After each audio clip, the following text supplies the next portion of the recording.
So, moving on to our next category. This is our games as art category. So I'm gonna. You reminded me of a thing, so I'm making a slight edit. uh, I'm not gonna lie, I've done that twice already. yeah.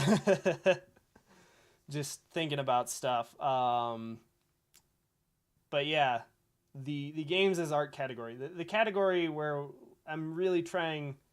I feel like it's pretty self-explanatory. It's what games really elevated games as an art form this year.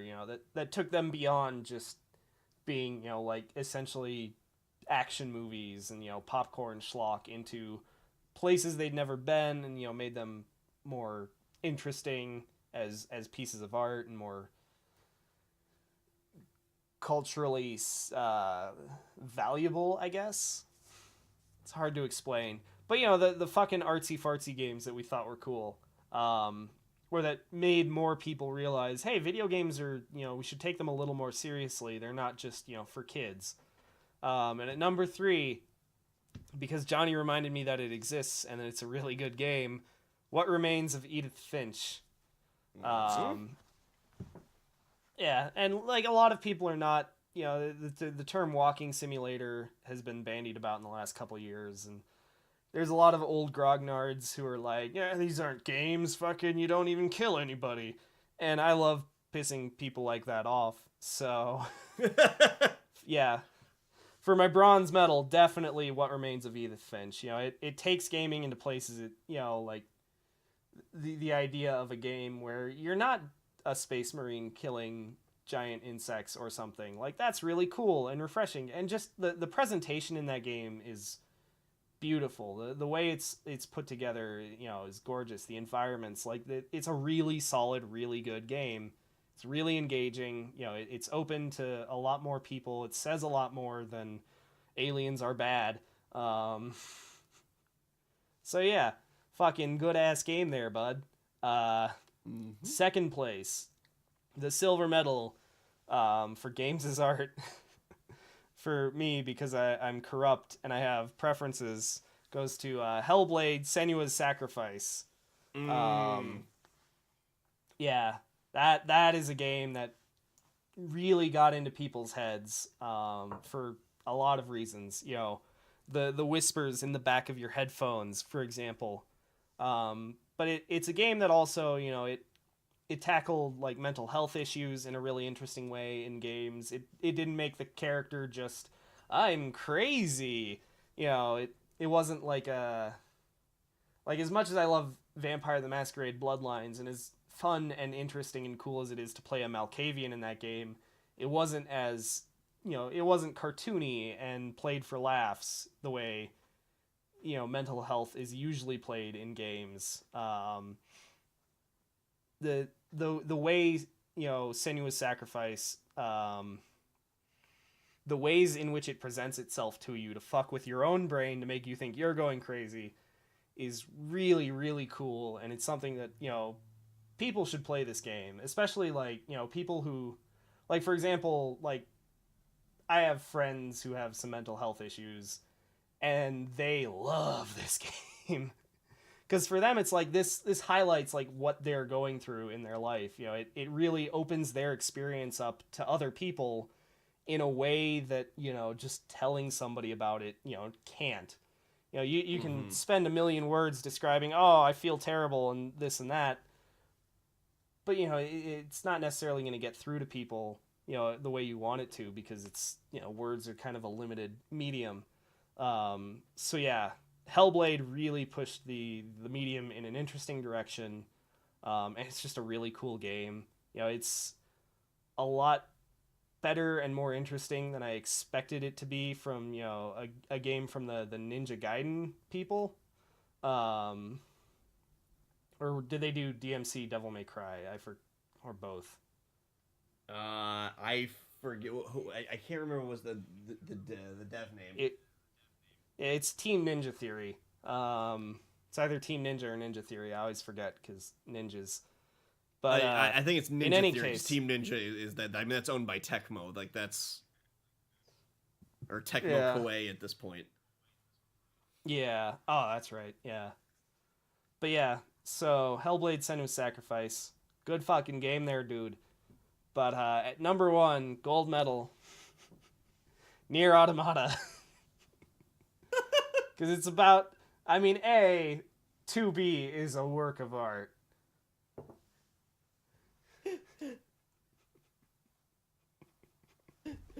The Quarter Munchers year-end awards, just Nier Automata. A butt. Too booty. But for real, though, I mean, like, part of it comes down to I played a lot more of Nier than I did of Hellblade, because Nier is a much longer game. But there's so much I love about it. Oh God. Especially, with some of the side quests and just there's like some really like deeply clever things going on. A lot of the characters are named after like, philosophers, like a lot of German philosophers for some reason, and like kind of Renaissance thinkers. And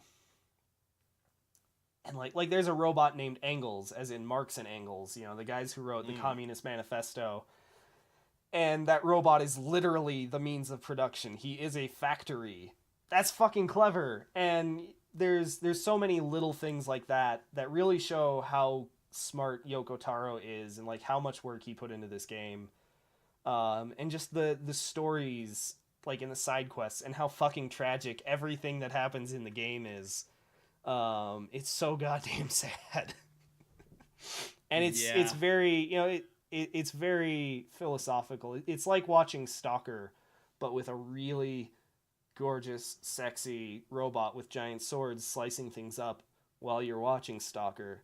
And yeah, it's a game I played a shitload of this year. Even though the environments, are not nearly as gorgeous as Zelda's. There's not as much stuff to do as, a Yakuza 0 or anything. It's just the game is so beautiful in its own way. It's weird. Yoko Taro, I wear a mask on my head at all times of this weird moon-faced child. And yeah, the more you play Nier Automata, the more you can just dig into it and get into like, oh, this character's named this, and it's a reference to that, and the way they interconnect with each other. And man, there's fishing. After